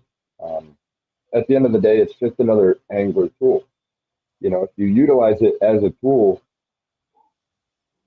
it's going to make you a lot better angler. And the way that you're going to basically utilize it, if you're fishing every day or you're fishing these different conditions, you take your live scope out there and, maybe it's a Saturday and a Sunday trip, right? Well, Saturday they crushed it on whatever, I don't know, rattle trap or, your favorite bait to throw. They crushed it. Sunday had seemingly the same exact conditions, but you're watching these fish, they see that bait and they're gone. I mean, they couldn't not want it more, right? So now within a split second, you're not sitting there throwing for 2 hours saying, well, I know they were eating it yesterday. Within a split second, you see that fish, totally different reaction. And now you're like, okay, what changed that made that happen? And that's where you find the little stuff, those intricate details that are going to help you identify it when, maybe you don't have electronics or you don't want to use it. It's right. building your angling brain. That's part of the deal of the intricacies of just knowing how to use it. Cause like Antonio would do, he'd throw that stuff out there and he'd watch how those fish reacted. And if they didn't like what he had, then he'd throw a different thing out there to him and watch what they were doing. Right. It was crazy. So, well, we're about an hour and 14 minutes in, little over time, but why don't we wrap it up and tell me about these guys. Sturgeon. Yeah. How can those people watching come out there and experience that? I mean, is there options? Is there guides? What's the deal? There's lots of boat guides if a person wanted to go out of a boat. There's the kayak's a totally different experience. Anybody that fishes in the kayak knows that. These fish right there where I was catching that, well, we hover fish those. And believe it or not, those fish. Like hover trolling? Yeah, we hover fish them. Like hover trolling? No, you literally float and you're just right over the top of them. You can see them on your graph and you just drop right down into them. Oh, so you're just vertically jigging. No jigging, just you're dropping a 5-ounce lead with a whole herring about this big. See, about this big on there, 6-8 inches, Gotcha. and you just set it down. And those fish, that even that big fish right there, they just bite like a perch. They just tap, tap, and then you just feel them lean on it, and you just pull on it. But where those fish are right there, they get in there really thick. When I say really thick, the water is about 40 feet deep, and you can be watching your graph, and I've had 20-foot thick walls of just sturgeon come under my kayak. And you can Wow. see them on your graph, crystal clear. You can tell, and there's no current in there. There's nothing. It's right off the side of the Willamette River. It is in a shipyard, and we're fishing right next to the dry docks. And there's so many fish rolling and jumping everywhere, and you drop down, and they're just thick. And then there's another river, another place up there out of Oregon City that is the same way. You can use your side scan, and you'll see hundreds of them just everywhere. And they do the same thing there. And they'll take you. You definitely get a sleigh ride. You get a big one, and I love it when people hook big ones because I just follow them around with a phone and watch.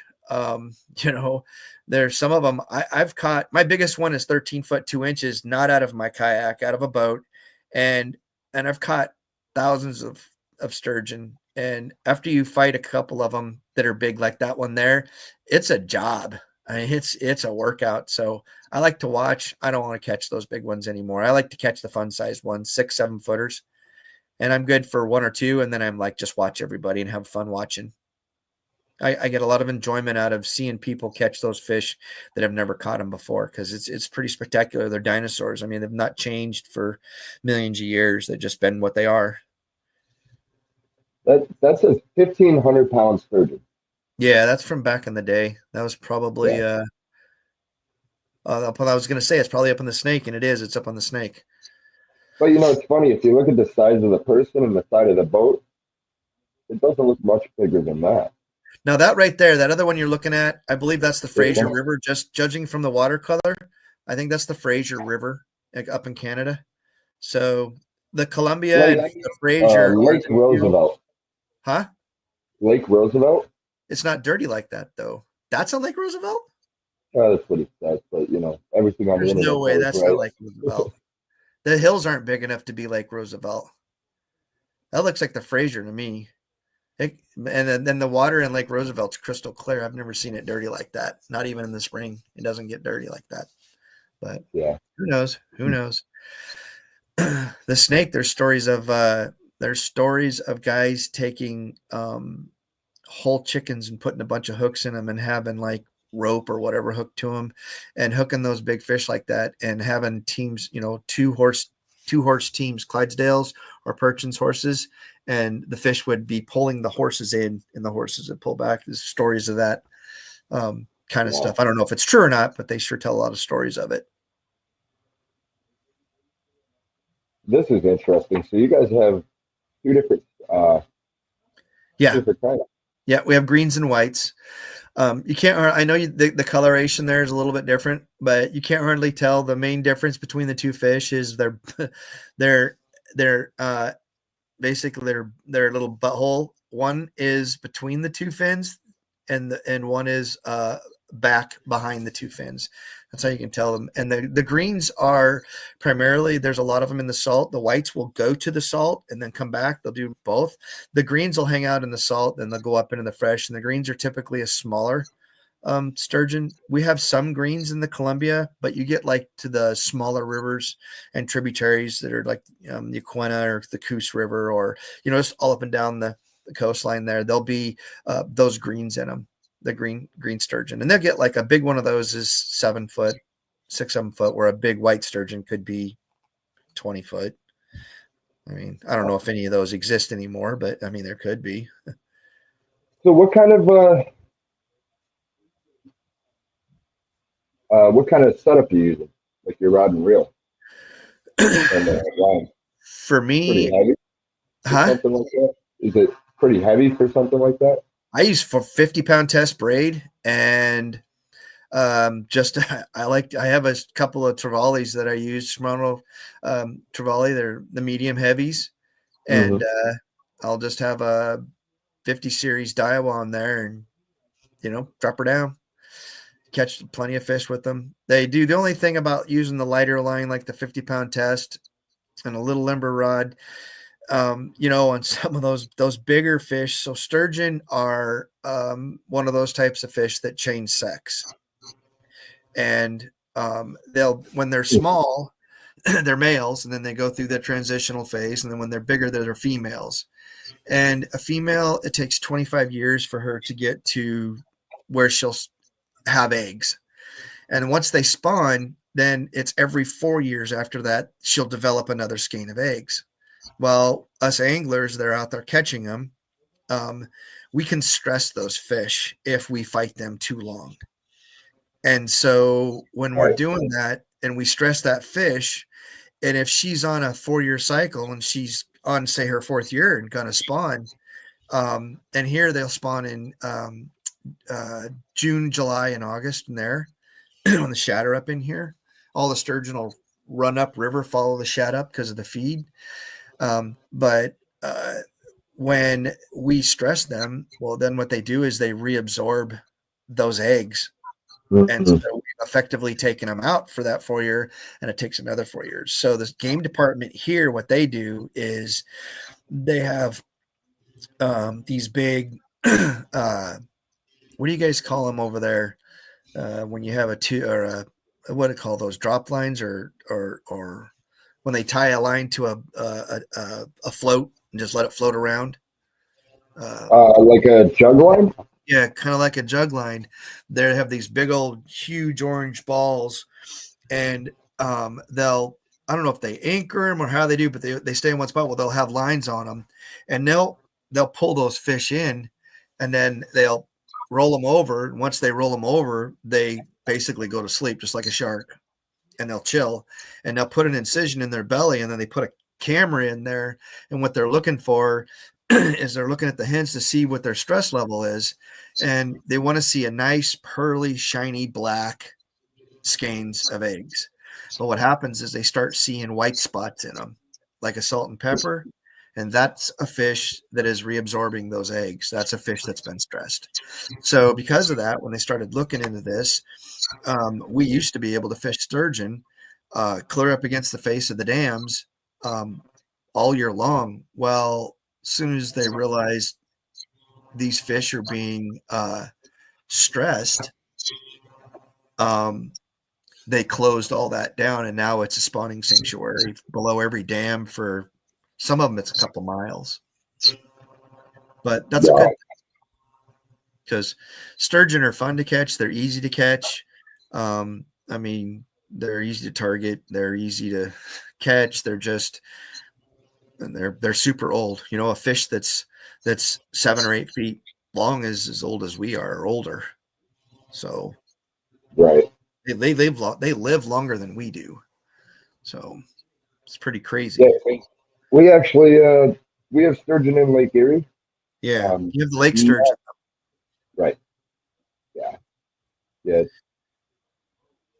So explain that to me. What's that? What is the difference between like our lake sturgeon and your sturgeon that is running brackish water, brackish and offshore and salt? Hang on a sec. So our fish, I know the lake sturgeon are a lot smaller than the whites or even the greens. I think I've seen like a big lake sturgeon's like 6 foot long or something. 6-7 foot long is a big one. But I don't know if it's food or if it's the fact that they can run to the salt. But that wouldn't be the case in everything, because from Bonneville River down, from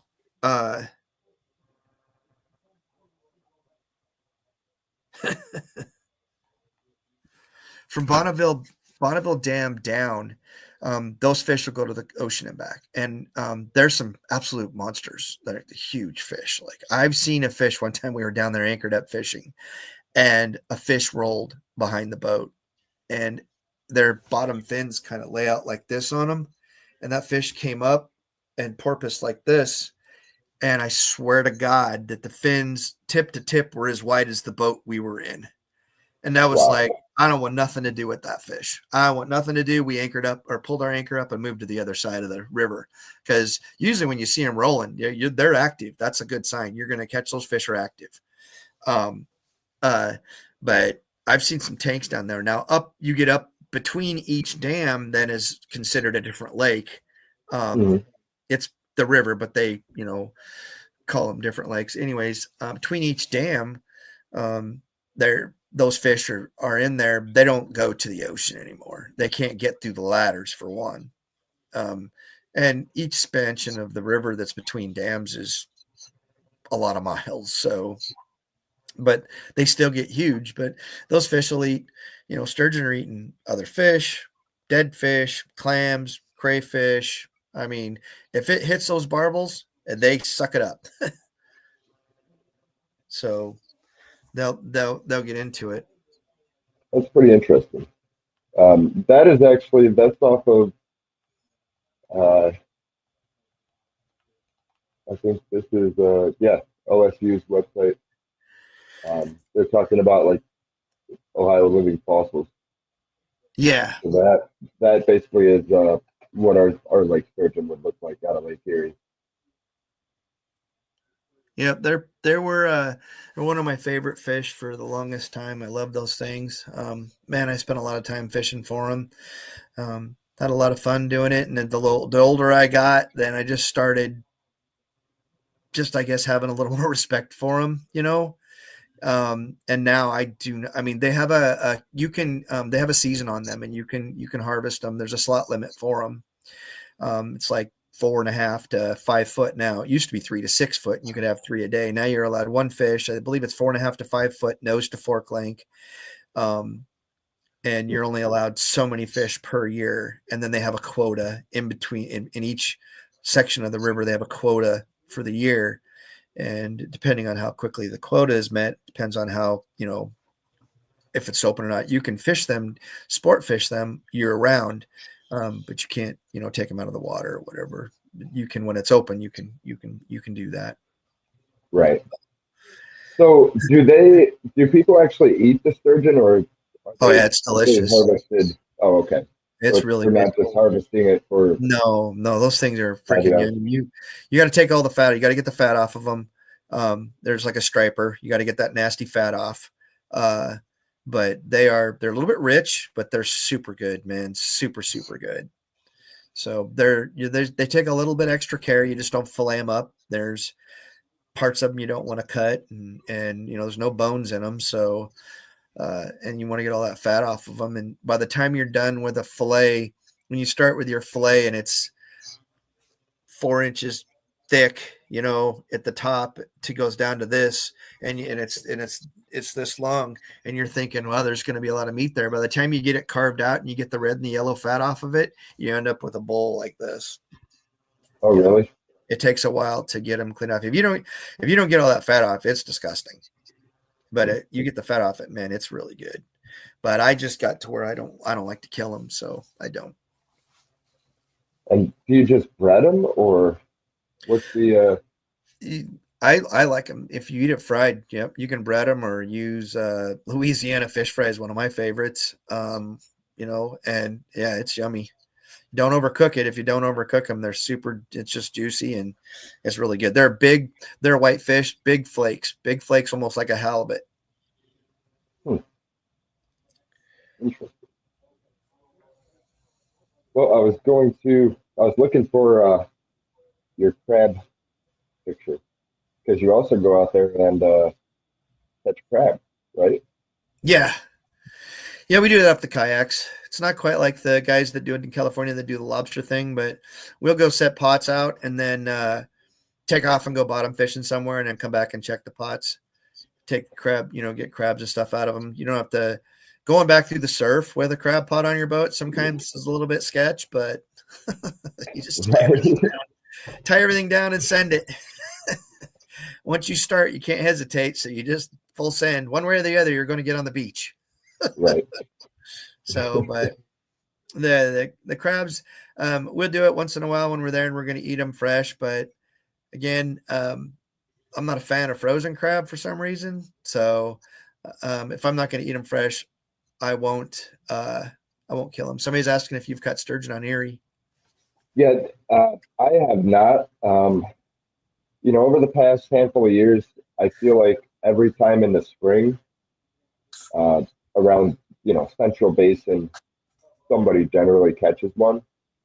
Um, the sturgeon population in Lake Erie has really taken a beating over the years. So we really haven't had much until I think it was 2018 when they started reintroducing sturgeon into the Maumee River in the Western Basin out by Toledo. And a few months back, I believe it was, uh, they stocked a bunch of sturgeon in the Cuyahoga River. So they're trying to reintroduce the species. The thing is with sturgeon, I mean, really, you need 10 years to grow into a catchable fishery. Yeah, they're super slow growing. They really are. The record for Lake Erie is 216 pounds, which is crazy. But that was 1929. We used to have a lot of big fish, and I guess I don't know. We didn't know what we didn't know back then, and we didn't understand that we needed to protect these species. But one day, who knows? Maybe we'll get back there and we'll have monsters out there. But at least we're moving in a good direction. One thing I do want to, because I want to bring Michael Durkalek, the Cleveland Metroparks fish biologist, on in a future podcast, and a couple other guys, and just find out what is. I'm sure there's a reason that they're stocking it in Maumee River and then stocking it in Cuyahoga River, which is, I mean, Cuyahoga River is the middle of Lake Erie, so you're going all the way west and then Cuyahoga. Is there a reason that they're being introduced into those specific tributaries, or look, I don't know. I feel like there's a lot of knowledge to be gained there, because maybe it's something to do with habitat, or I don't know. But the Food Maumee source. really is totally different than Cuyahoga. It could be food source that's there. Maybe there's a lot of clam beds in those areas, and I know the sturgeon dig clams a lot. Maybe you guys have a lot of that's there. It's closer to certain thing that's better for them. They're not a real big rocky kind of fish. They want to be in sand, even the mud stuff, depending. So I don't what your bottoms are. Maybe that So fish, usually those clams will set up at the mouth of a river. So that's interesting, because Western Basin is mostly rocky, like gravel and stuff like that, and shallow. 20 some foot. Central Basin, you get a little bit more sand, a little bit of gravel structure, great structure, and then you start to get into some mud. And like outside of the Cuyahoga River, I think there's a lot of mud pockets out there, but that's totally different from the Western Basin when they first started stocking. But we do have a zebra mussel problem.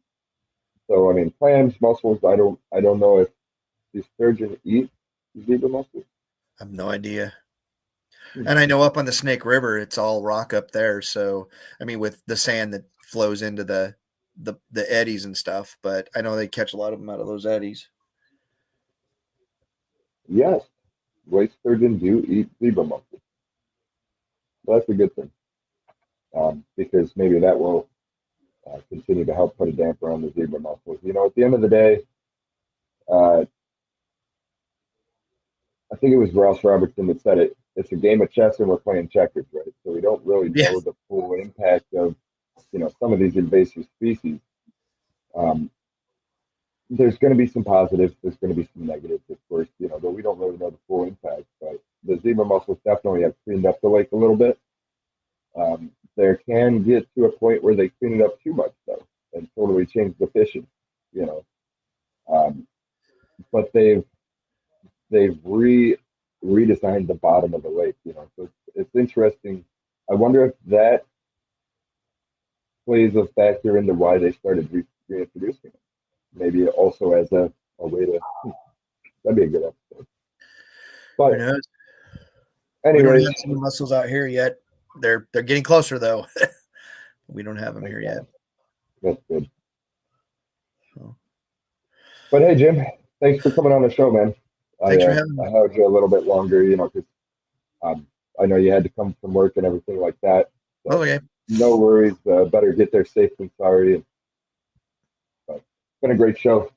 A lot of good information. I can't wait to hopefully next winter. I mean, obviously, I can't make it there by tomorrow, but hopefully next winter I can come down there and Dude, anytime. fish and just enjoy that walleye social. Um, and now, is it more like a tournament, or is it just kind of No, like a it's just a just social. kind of a People get come to fish. together? Max Maybe Lures gives me a huge amount of tackle to give away. I give away tackle to people. I go around, make sure everybody's catching fish if they have any questions, because we get a lot of first timers that just want to catch them, and right. I show them how to get it done. We show that to them, and then I give away some gift certificates.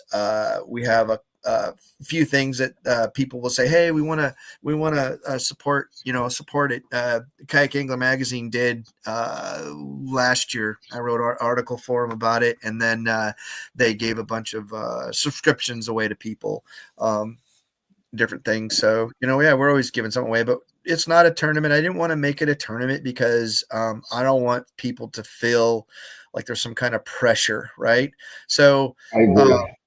what I do is I do give a couple of gift certificates out to Max Lures. They're just $25 gift certificates, but I give them to the two people that have the closest to 22 inches without going over. And so because I don't want anybody to keep anything over 22. Right. So to help kind of promote that. And so far, I've had typically we don't catch anything over really 20 inches in this spot. I have 2 years ago, I caught a 12-pounder there. That was kind of a surprise.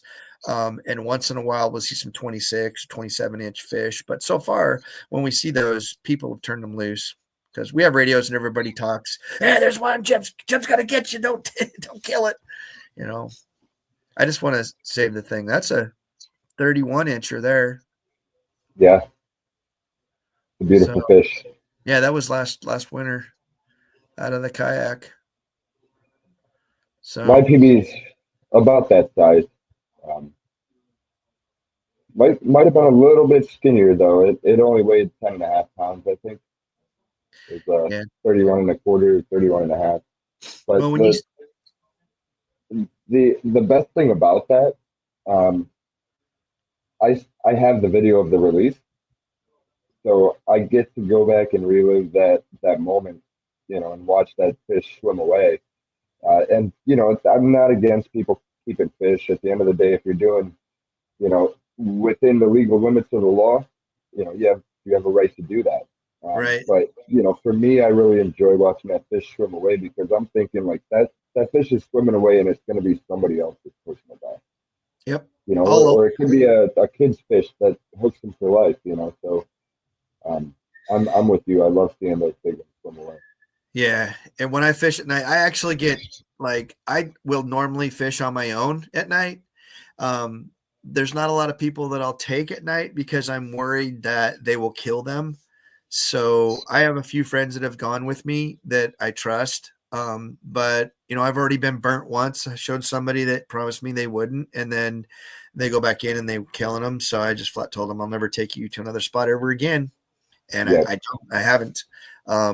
And so that kind of thing is, I love when people can go catch them, but I love to respect them. I love those fish. And from the time I put it in the net, I'll leave it in the net until I'm ready to take a photo. I'll put it on the board. I'll take a photo. I'll put it right back in the net. Then I go look at my phone, see if it's what I wanted or if I made a video or whatever.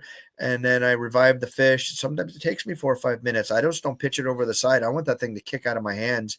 And believe it or not, those big fish are not nearly as hardy as the little fish are.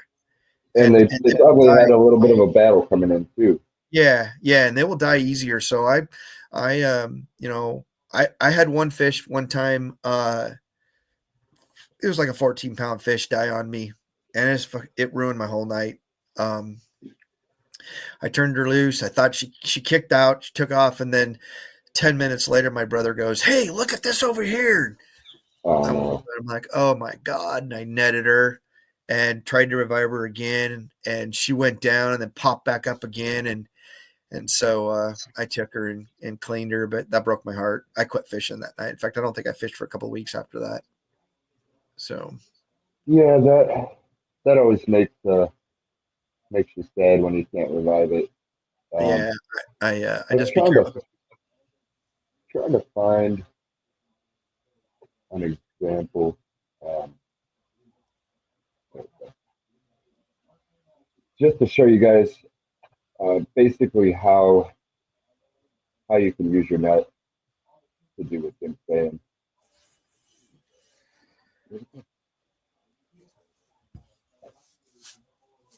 So basically, what you're going to do is you're going to take your net and kind of put it perpendicular or across the deck of your kayak, and you have to use a deep net. That way you have a deep basket there that will actually get into the water. Um, What I do is I'll take my handle and put it under my H rails because I have Hobies, and put it under my H rail and put it to the other H rail, and the net's hanging there, and then the fish can't move the net, and then I'm hands free and I can do my stuff. Otherwise, I have to put a leg over it. But yeah, I just hold it there till they're good and ready, and nice big deep by a rubber net so that they're not getting all hooked and stuff, and it's a little gentler on them typically, and get them to turn loose. It's a lot of fun to catch them, man. You go catch one that's 34, 35 inches long. You look at that thing and you're like, holy crap, look at this thing. It's huge. And then you find out it only weighs like 16 pounds. Nothing like what you thought it did. And right. it's a fish they're a fish of a lifetime, man. I mean, we're just lucky enough to have a lot of them here. It's not you'll literally every week you'll hear, oh yeah, I heard somebody cut an 18-pounder here, or somebody cut an 18-pounder there. That's kind of the mark everybody wants to hit, because that's where the fish start getting hard to find, is the 18s. But you're constantly hearing of 14s, 15s, 16s, 17s all the time. So Wow. Yeah, our biggest walleye is generally about 13, 14 pounds in Lake Erie. Is at least what usually wins the walleye fall brawl and the walleye slam. Which, if you're not familiar with those, it's the biggest walleye tournament in the world. It's actually two of the biggest, because they're two separate tournaments. It goes for a month and a half long, and big prizes. I think over $500,000 in prizes for each tournament, and wow. $35 to enter. So it's not like super affordable. And ironically, many times it's not the pros out here catching these winning fish in the tournament. At least the fall brawl and the walleye slam. Sometimes they do, yes, but more often than not, it's just the average Joe. Figures they're going to be fishing Lake Erie anyways. Might as well sign up for the tournament, and they end up catching a monster fish, maybe catching a check, maybe taking a new boat home. Because first place, I believe, first and second is a new boat, like a 622 or a 621 Ranger, or the other one is Warrior. And sorry, I can't think of their numbers, but the two Walleye Warrior boats. So you're looking, $135,000 boat for first place, $125,000 boat for second place, and then it jumps down into cash. But it brings people from all over the world. We usually get about 12,000 people a year, and it's Is that great for the CPR? community. Unfortunately, no. In Ohio, you cannot have a catch and release walleye tournament. Oh, kill events. Yeah, it's Yeah, it's funny because unfortunately it's illegal. Yeah, here you are not allowed to have more than 1% death rate in any tournament. So Interesting. Now, do they have more than that? Oh yeah. Right. I've been a couple of tournaments where they go and turn the walleye loose, and there's a bunch of bobbers out there. So that's kind of disgusting sometimes. But yeah, no, they're not supposed to. They're not supposed to kill them here, even though there's no limit on them, sport fishing wise. Yeah. Yeah, it's not a bad thing. I don't know why it's like that. That would be actually another good question on a future podcast. I don't know why I can't get that picture up.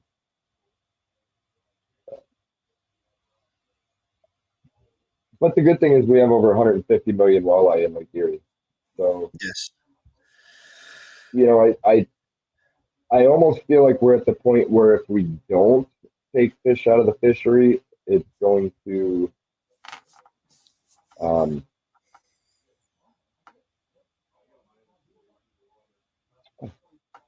that's a question for you. Maybe if we don't continue to take fish out of the fishery, maybe it will kind of eat itself out of house and home.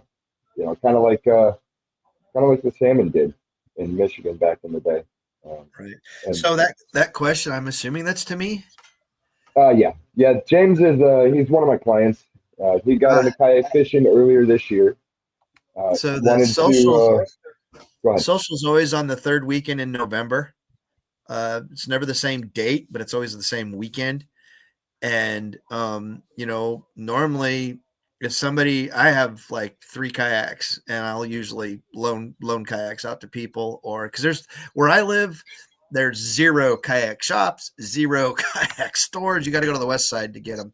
But there's always a lot of people with spare kayaks. And what happens when we have somebody come out that wants to fish and doesn't have a boat? Well, we just go find one. I mean, then they're all pedal boats. So, usually Hobies. Everybody here has Hobies. So nice. That's what it's about. Just sharing the passion, getting people on the water. And I'll be posting up pictures too of the social from Saturday and all the weekends. So, I mean, they can look at my Facebook page, Jim Davis, or, I'll be talking about it on my podcast too, Bait and Banner podcast. And it's an absolute blast. I have people showing up from everywhere. I mean, it's literally just it literally went from people that just wanted to come fishing. We were 5 or 6 people to everybody else wanted to come. And I was like, and I've always had people stay here at the house. I have a couple acres, and I've always just, want to make it easy. My biggest strive, I guess, if that's the right word, as a kayak angler, is I want to be the best ambassador that I can be for the sport that I love. And the best way to do that is to open up my house to show people what I love to do. That's kayak fishing, and it turns them into kayak anglers. I mean, I have a cousin. I took him out on the coast one day. He borrowed one of my boats. He owns 4 Hobies now. He owns a tandem, a pro angler, a Revo, and an Outback. So it's funny how you just wake up one morning and you look in your yard and all the kayaks multiplied. Yeah. And like I already have the social isn't until Saturday. But I think I have like 8 people in my front room right now that are here early. So we're gonna go fish in the morning.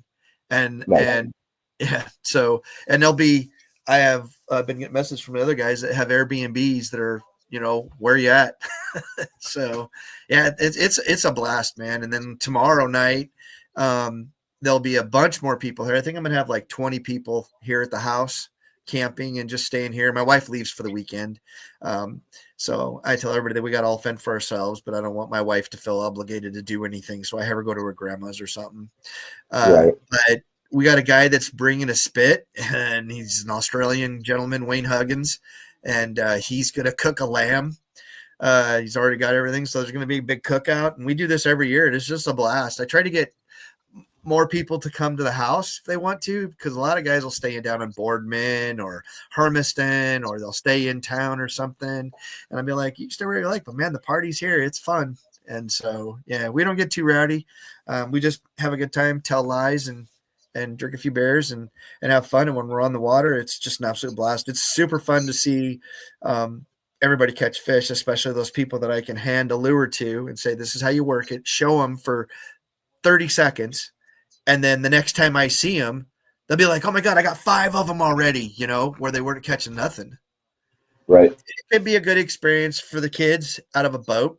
It's good. I don't know if a kayak, unless if they're older, because it's it's dry suit, it's cold. Sometimes it's 19 Oh degrees yeah. there. So, but out of a boat, Yeah. absolutely. So James, he has well, first thing he did was he came out to me and he jumped in the Native Titan X. Um, I put a second seat. I took the seat from the old Native Slayer Max, and it fits right in the tank well. So I put that in there, and we took him and his son out, and they had a blast. He wanted to see if kayak fishing would be something that he could do with the kids. You Oh don't yeah, have to invest in the constant cost of a boat and the maintenance and stuff like that. So went out, they fell in love with it, and he finally settled on New Canoe Unlimited because it has a wide open deck, so he could put two extra seats in there. So now he has basically a kayak with his daughter in one seat, his son in the other seat, and him in the third seat. And right on. Did they? now that it's getting cold, I'm sure he's not taking Yeah, them out there, but they've been out all summer. nice, nice, nice, very Yeah, nice. good people. Cool. Well, why don't you tell everybody how they can find you real quick, and how they can follow along on your social media, your podcast. Of course, I'll drop all those links in the description below as well. That way you can get to it, and follow it up. Just if you want to give a shout out for your sponsors before we end it. Yeah. So you can find me on Facebook. It's just Jim Davis. There's a couple of us, so you'll have to look. I can't remember. I think mine right now I got copied, so I changed my profile picture to me holding up a little fish from over in Spain. But Jim Davis on Facebook, and then Jim Davis 40 on Instagram. And then on YouTube, where a lot of my podcast stuff is, it's JIMZFISHN, Jim's Fishing. And my podcast is there, and I have some old videos. I never did get very good at that. So my podcast pops up there as well, Bait and Banner Podcast. And then I'm also on the Bait and Banner Podcast is also on pretty much every platform that most people listen to other than Apple. I'm working on that. They're really picky when it comes to a logo. I want so many pixels, and it's been a pain in the tail, and then I'm working on, I got a web page that I'm working on and it's not quite ready yet, but yeah, that's my Facebook page. Yep, that's his Facebook page. It's pretty obvious, that he's with the team. So that's the real Jim Slady or Shady, right? The real Jim Shady. Yeah. The other guy copied my profile here the other day and started selling T-shirts. And one of my friends reaches out and goes, "Hey man, are you pushing T-shirts?" I'm like, "No. What are you talking about?" Well, they blocked me from that profile, so I couldn't see it, but they were out doing these T-shirts. So I posted on there, "Don't buy any T-shirts. It's not me." Yeah, that's happened to me numerous times. I'm usually pretty quick to find it, and the problem is Facebook generally doesn't do anything about it, which is really one reason why I did end up getting verified. Just so like you can see the check mark next to my name. There's no question that this is the real Oh, right. profile. Right. Um, That's a good idea. but it sucks that you have to do that. Yeah. Yeah. But anyways, thanks for coming on the show, Jim. Like I said, I'll drop all those links in the description below. If you're not following Jim's podcast, definitely go over to your favorite podcast listening platform and check out the Bait and Banner podcast. Yeah, it's new. Great show. It's new, but I've had quite the learning curve on the editing end of things, but I'm getting it. Oh yeah, imperfect action. Yeah. Yep. So, well, thanks for having me on, man. I appreciate it. We'll have to do this again sometime. Absolutely. Oh, just real quick, before we hang up here, the one that we did for my podcast, me and you did. Well, it is corrupt, so we got to do another one. Oh no. So I've tried to get it to work 4 times now, and it just doesn't. So all right. I'm tired of fighting it. So we can fix it. We'll just do another one sometime. We're here real soon, maybe we'll talk about it. Cool. So, but all right, man. Well, thanks for joining us today. Hope you enjoyed the podcast. If there's anything that you want to see in the future, anybody that you want to talk to in the future, or questions that you want to get answered, doesn't matter what species, discipline, it doesn't matter. This is, just building the angler brain. So drop your questions, comments, future suggestions in the comments below. And we will see you at least not next Thursday, but the following Thursday. I haven't fully committed to doing a weekly show yet, although that's probably what I'll end up doing. But I can guarantee, every 2 weeks for sure. But we'll see. So thanks, guys. I will see you on the next show.